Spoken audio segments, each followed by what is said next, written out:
Olá, muito boa tarde. Começa agora o programa Mercado Futuro. Eu falo com vocês diretamente do estúdio, de um dos estúdios da B3, Brasil Bolsa Balcão, aqui no Centro Histórico de São Paulo, coração de São Paulo, onde nasceu essa cidade há 500 e tantos anos, aqui no pátio do colégio, onde alguns desocupados acabaram de pichar todo o pátio do colégio. Não se respeita mais nada, muito menos a memória do povo de São Paulo. Bem, nós vamos limpar, com certeza. Esse programa que você está assistindo aqui do estúdio da B3, você pode assistir simultaneamente pelo Facebook. Tem a página do Sistema Brasileiro do Agronegócio lá, TV Canal do Boi.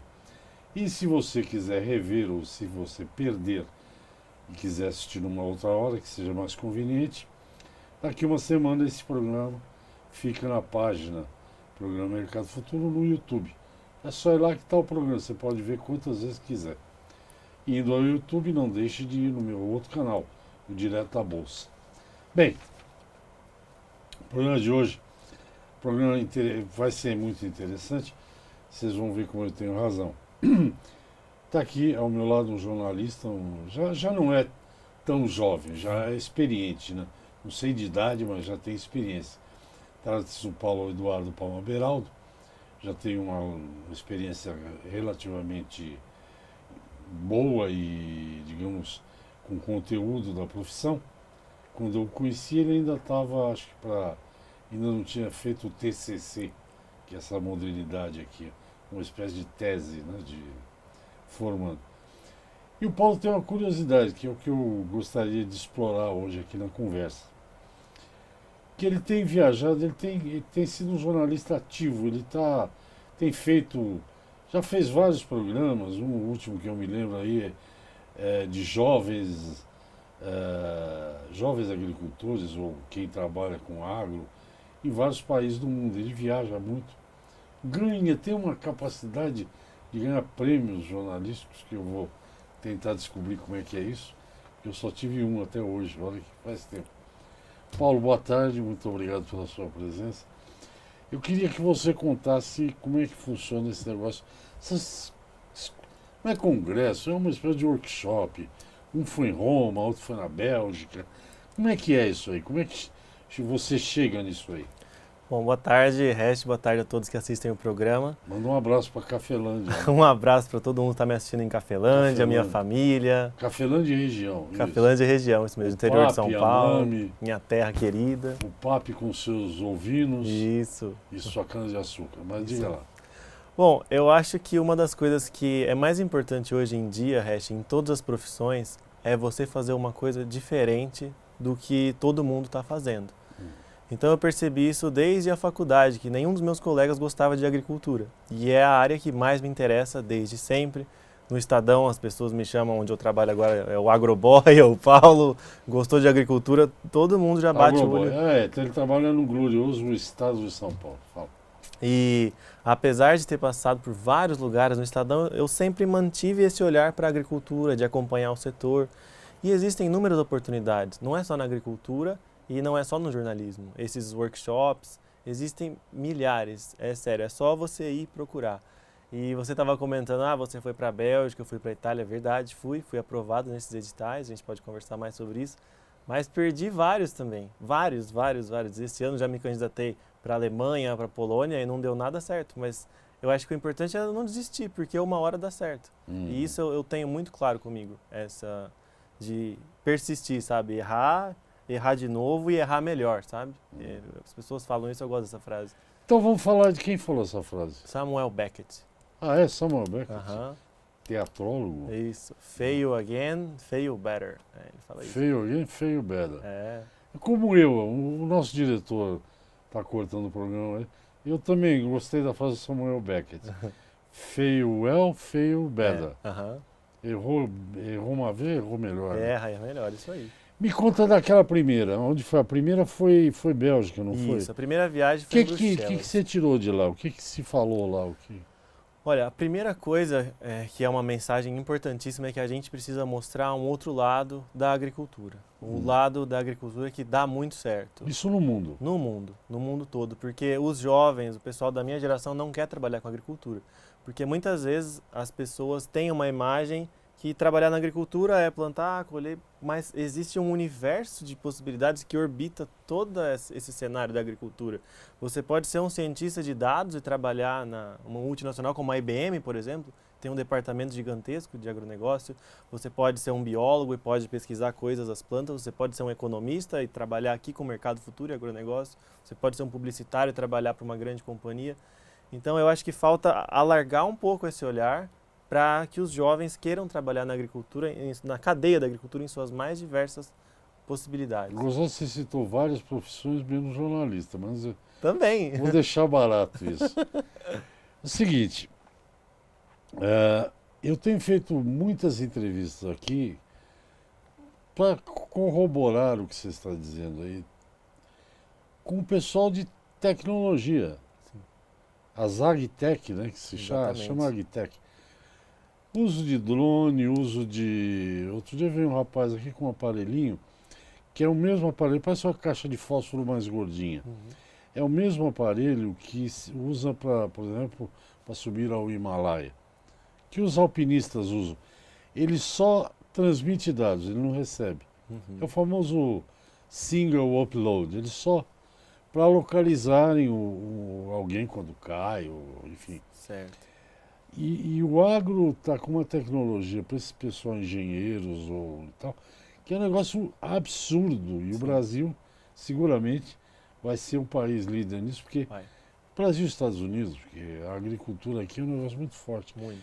Então, eu acho que hoje tem algum atrativo a mais, concorda? Sim, concordo, e está aumentando muito. Lá em Piracicaba, na Exalc, né, eles criaram o que eles estão chamando de Vale do Piracicaba, que tem várias empresas, tem a Exalc, a universidade facilitando. Né? O Piracicaba é o Silicon Valley brasileiro. Né? Mas tem outros pontos interessantes também na região de Londrina, Embrapa, do café, né?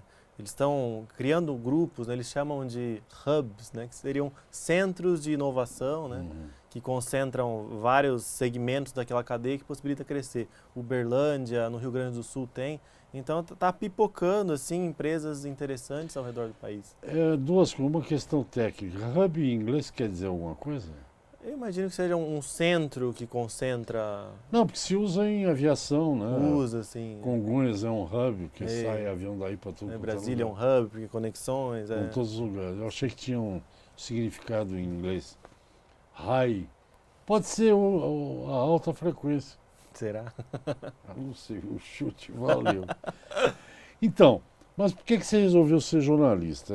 Essa é uma pergunta que eu já te fiz, mas se é de família de gente que trabalha no campo, né? Não sei se teu avô também trabalhava, mas enfim, seu pai com certeza.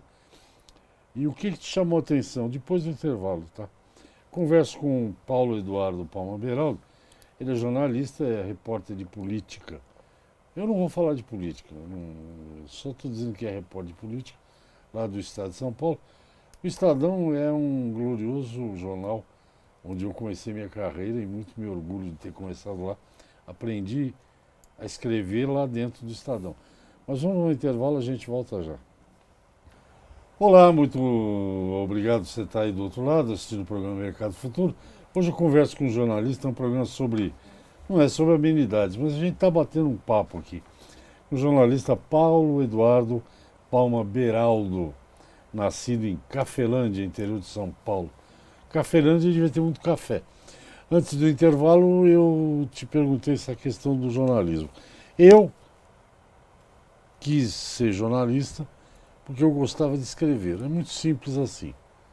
Depois vi que a profissão não era muito assim para escrever muito. Mas você, o que te encantou? Na tua família não tem jornalista? Não, minha mãe iniciou a faculdade, mas não terminou. Meu avô, de certa maneira, escreveu livros, ele exerceu... Ah, é? É, sim. Conta essa história. O seu Beraldo, Não, o pai da minha mãe, ele chamava Deusdedit. Ele foi político, escreveu livros na região de Lins. Então ele sempre teve essa proximidade com a leitura, que passou para minha mãe, que passou para mim. Então, assim, quando eu era criança, além de brincar com os meus amigos, jogar videogame e tudo, um dos meus passatempos era ler enciclopédia, a Barça, pegar países, adorava ler a história da Itália, a França, Vaticano. Assim. Eu lembro até hoje uma enciclopédia Geo, não sei se você já chegou a ver. Cada paizinho explica um pouquinho, assim, eu adorava isso. Devo ter, porque eu tenho muito. Decorei um monte de capitais até hoje, sei lá, a capital da Estônia, por causa desses livros que eu li. Não me assim. fale isso porque eu não sei qual é a capital da Estônia. E o jornalismo é uma profissão que permite que você conheça o mundo, né? Tem outra frase que eu gosto, e essa eu não sei de quem é que o jornalista ele não é obrigado a saber de tudo, mas ele tem a possibilidade de saber de tudo. E isso é muito incrível, isso me deixa apaixonado, porque me permite ampliar o mundo e mais ainda ampliar o meu mundo e levar isso para as pessoas que acessam o trabalho que a gente faz, né? Olha, Paulo, eu vou te dizer uma coisa, tirando a Ásia, eu conheço Europa, Ásia e Oceania, né? Europa, Estados Unidos, América Central, América do Sul, tudo graças ao jornalismo. Sim, Eu fui tudo a trabalho. exatamente. E já te falei que uma coisa imperdível que você tem que ir apesar de estar sofrendo tomando torpedos dos Estados Unidos, uma reunião que vale a pena ir é da Organização Mundial do Comércio. Uhum. Você tem que ir numa. Gostaria muito. Faz parte. É uma experiência imperdível. Porque tudo isso que você falou de conhecer o mundo e de conhecer pessoas, eu nunca vi tanto jornalista de tanto lugar do mundo ao mesmo tempo como na OMC. São mais de 100 países, né, que faz parte. Mas então, o negócio era a leitura. Sim, muita leitura. Lia muitos livros, continuo lendo até hoje, claro que diminuiu E um pouco. essa tem a ver, deve ter relação com esse negócio de aprender a falar outros idiomas? Ah, com certeza. Na verdade, eu percebo que falar idiomas é uma coisa que abre o mundo para você, né? Você entende como pensar de outra maneira, né? E isso é muito incrível. Eu recomendo muito quem tiver a oportunidade, né? Porque não é só querer, precisa ter oportunidade também, que eu tive e agradeço quem me possibilitou isso. Depois do primeiro se torna uma coisa incrível. E o que eu mais me entristece, eu já fui professor de inglês, eu ouvia pessoas falando assim, eu tô aqui porque meu pai me obrigou. Não, veja a oportunidade que seus pais estão te dando de aprender um novo mundo. Não é uma nova língua, é um novo mundo. São canções, são filmes, são músicas, são livros, autores, uma nova forma de pensar, igual a gente está falando hub. Se a gente está falando hub é porque existe dificuldade de encontrar uma palavra em português para isso. Porque os ingleses pensaram nisso de uma maneira, ou fake news, a gente tem um monte de palavras em inglês que não foram necessariamente traduzidas. Palavras em francês, palavras em alemão, palavras em italiano, enfim. Cada uma tem uma carga de sentido, uma cultura que foi embutida naquilo ali ao longo dos anos. E você poder acessar isso e como que se projetar, pensar de outra maneira é incrível. Não, eu te falo, naquela bolsa que eu já te falei, que eu fui na Universidade de Stanford, foi quando eu destravei o inglês, porque eu nunca estudei inglês. Eu leio, gostava dos Beatles, tentava entender a letra e tal. Mas eu estudei francês. E espanhol aprendi porque fui criado por duas avós espanholas. Uhum. Mas a hora que eu destravei, mesmo falando errado, com o verbo no tempo errado e tal, nessa bolsa em Stanford, que tinha 10 norte-americanos e 8 ou 9 de outros países. Itália, Indonésia, etc. Foi lá que eu destravei, porque eu convivia muito com os gringos lá, com os norte-americanos, e não dá para não falar. Sim. E realmente abre-se o mundo. Quando você começa a entender Sim. a cultura da pessoa, é outra conversa. É outra conversa. De a gente... Você vê, no tempo que eu estudei, a gente tinha francês na escola, era obrigatório. Francês e acho que algumas escolas espanhol. Hoje acho que nem tem, o que é um desastre. Sim. Porque a língua te abre porteiras, te abre portas para você trabalhar. Com certeza. Como é que tá aquele seu... Abandonou aquele de olho... Não, o blog eu continuo com alguma frequência, de olho no campo. Eu uso mais para publicar algumas matérias que não entram exatamente no perfil do Estadão, sabe? Porque o Estadão tem um foco diferente, né? As matérias têm que ser mais curtas, enfim, São projetos totalmente diferentes. Então, quando eu quero fazer uma reportagem mais especial sobre agricultura, uma coisa mais elaborada, enfim, eu coloco lá no site. Mas tem que ter mesmo, tem que pôr. A gente Sim. estava falando antes do programa, as pessoas frequentam esse. Sim, sim. Qual é o endereço? Fala aí pro É pessoal. deolhonocampo.com.br. É um blog que eu criei na universidade ainda e venho mantendo há algum tempo. Esse blog já recebeu alguns prêmios de jornalismo justamente por essas matérias mais elaboradas, matérias que demoram. Eu cheguei a fazer uma matéria sobre cargas do agronegócio que voam nos aviões. Ficou bem legal essa matéria. Essa eu não Sim, vi ainda. Sim. O que vai por avião, por via aérea? Eu fui acompanhar. O que vai por via aérea? Olha, muito sêmen de boi, às vezes vão cavalos vivos também, quase toda semana, principalmente no aeroporto de Viracopos, em Campinas. E no dia que eu fui, é aleatório, eles sabem poucas horas antes ou poucos dias. Então eu fui, combinei com o pessoal do Ministério da Agricultura. Cheguei lá, estavam transportando pintinhos vivos, que iam para a Inglaterra e vende também para outras regiões do mundo, principalmente a América do Sul. E a gente compra também esses animais. Aí eu fui acompanhar todo o procedimento, a alfândega, enfim, Deve como ser é que funciona. complicadíssimo. É bem complicado. E tem que ser rápido, porque são animais vivos, né? É quarentena? Não tem quarentena? Sim, tem quarentena, tem tudo isso. Vamos ao intervalo. Você não falou porque que você anda correndo atrás de prêmio. Depois do intervalo ele tem que contar, porque aqui, se não contar, ele fica mal com vocês, telespectadores. Vamos ao intervalo. Ok, estamos de volta ao programa Mercado Futuro. Você pode assistir no YouTube, pode ver no Facebook, enfim. Não há motivo, não há desculpa para não ver este programa. Meu entrevistado Paulo Eduardo Palma Beraldo, conversando comigo aqui do estúdio da B3, Brasil Bolsa Balcão. Você falou no intervalo um negócio interessantíssimo. A doutora Roberta, minha esposa, médica veterinária, está fazendo, eu vou te dar uma sugestão de pauta, está fazendo doutorado na USP, Universidade de São Paulo. Já fez o mestrado, agora o doutorado. Pelo que eu estou percebendo, depois vai ter pós-doc. Isso não vai acabar tão cedo. E ela foi recentemente fazer um trabalho num você sabe o que é suricato? É um bichinho, sabe? Ela foi fazer lá uma coleta lá num lugar, um zoológico particular, porque ele estava falando de transporte de animais, que vem para o Brasil e que vai embora do Brasil. Tem um senhor, deve ter bastante dinheiro, ele tem um zoológico particular com IBAMA, com tudo que tem direito, aqui no Ipiranga, um bairro de São Paulo. Vou te dizer o que ele tem lá, para você fazer de olho pro campo. Ele tem suricato, evidentemente, ele tem cangurus, está tendo um problema seríssimo, porque os cangurus se reproduzem muito e vai ter que fazer um trabalho de prevenção, né, de contenção. Ele tem tubarões. Meu Deus. Ele tem aquele maior vampiro do mundo, que a asa é de 1 metro, que acho que é da África. Aquele morcego enorme? É um morcego. E ele tem 2 ursos polares. Como assim? O local onde estão os ursos polares tem uma máquina que faz neve o tempo inteiro. Meu Deus. Eu nunca imaginei que tivesse isso No meio da São Paulo. cidade isso. No meio aqui do Ipiranga, se não me engano. Dá para visitar, não sei se dá para fazer matéria, que ele tem o ciúme enorme daqueles animais. Certamente. Mas acho que a entrada é bem salgadinha, uns R$80, R$90 a entrada. Mas você pode tentar lá. Nossa, muito bom. E mais, vou agora parece que o Paulo que está me entrevistando, mas é que eu sei que ele vai gostar desse negócio. Tem uma professora da USP que mexe com comportamento de animais. Ela que fez com que os macacos, os símios do zoológico de São Paulo ficassem menos agressivos. Ela faz um trabalho de comportamento. Então vou te contar, depois você conta a história que você quiser.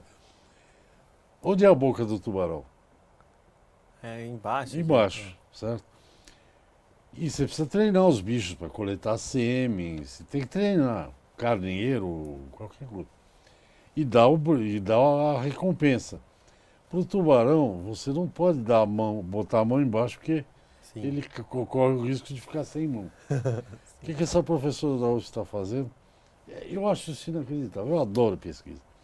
Ela está treinando os tubarões, para ele poder receber a recompensa, a virarem de barriga para cima Nossa. para receber a recompensa com cartazes. Eu não sei o que está escrito, não deve estar escrito nada, mas é um cartaz. Caramba. Gostou da minha pauta? Agora você pode Nossa, falar. vou fazer agora. Hoje à tarde. Não é legal? Muito incrível isso. Eu achei uma coisa incrível e nunca tinha visto isso na imprensa. Nunca. Eu vou lá com a Roberta, eu quero ir um dia lá para visitar. Sim. Porque diz que é muito legal, muito legal. Pode me chamar. Hã? Pode me chamar nesse dia. Pode me chamar. Pode. Você paga o lanche depois. Sim, com certeza. E prêmio? O Paulo é o jornalista mais premiado em pouco tempo que eu conheço. Eu não sei qual é a técnica, mas ele tem uma capacidade de escrever matérias que ganham prêmios. Como é que... Ensina para os teus coleguinhas que estão na faculdade. Então, Ash, de novo, isso vem na... É o fail better? É isso. Vem de novo naquele onde você falou, tem uma capacidade de ganhar muito grande e de perder muito grande. Perder e não desanimar, para mim esse é o segredo de tudo que eu faço. As coisas dão certo, mas muitas coisas dão muito errado, é que a gente não mostra, né? É aquele ditado da pinga, né? Você olha a pinga que eu bebo e não olha o tombo que eu levo. É mais ou menos isso. E de onde vem essa motivação por participar dos prêmios? De novo, as profissões hoje têm milhares de profissionais super qualificados. Então, eu preciso me diferenciar de alguma forma. E é importante essa palavra, eu não quero ser melhor nem pior que ninguém, mas eu quero ser diferente. O grande objetivo da minha vida, eu não escondo isso de ninguém, é trabalhar na ONU um dia. Não precisa ser ano que vem, não precisa ser daqui 2 anos, mas algum dia eu quero chegar lá. Lá na ONU? Das Nações Unidas, na FAO, na parte de agricultura. Então, eu entendo que sendo um jornalista que crie um currículo forte, que fale idiomas diferentes, eu vejo isso como uma montanha lá longe, sabe? Você fala quantas línguas? Eu falo português, inglês, espanhol, francês, italiano e um pouco de alemão. 5. E alemão meio. Was ist das? Às vezes dá. Então, sabe, eu olho como uma montanha e todas as decisões que eu tomo profissionalmente, eu falo, isso vai me aproximar desse caminho ou vai me afastar?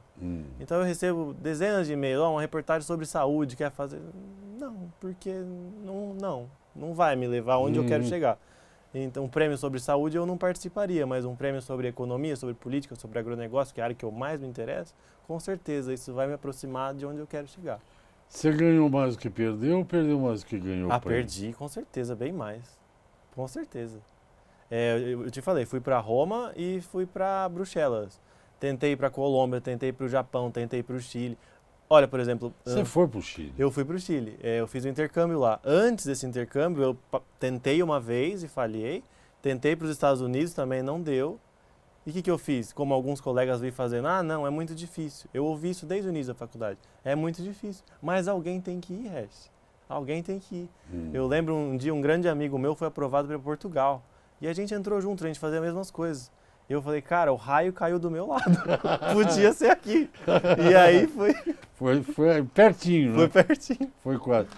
Como ele falou da francês, você fala também? Sim, oui. Oui? Eu vou, para a alegria do nosso diretor de TV aqui, eu vou falar uma bobagem. Você ouviu falar de um colunista social chamado Ibrahim Suede? Não, esse não. Não é, você não tem idade para isso. Talvez nem o Carlos Cristofanilli tenha. Mas ele gostava de fazer chifra, era brincadeira, jokes, tá?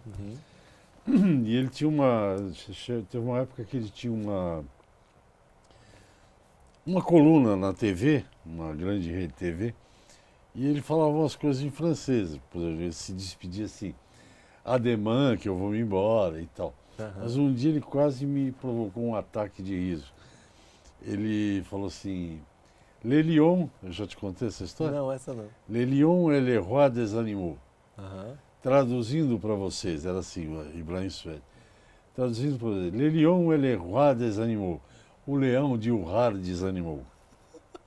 Gostou? Meu Deus do céu! Le Lion, o leão é o rei dos animais. É a tradução, não é isso? Ele fez um trocadilho. O leão de Urrar desanimou. Muito bom. Você não fala em alemão, você é capaz de... Falar uma dessa, né? Falar uma dessa, né? É melhor não traduzir. Temos 1 minuto e meio.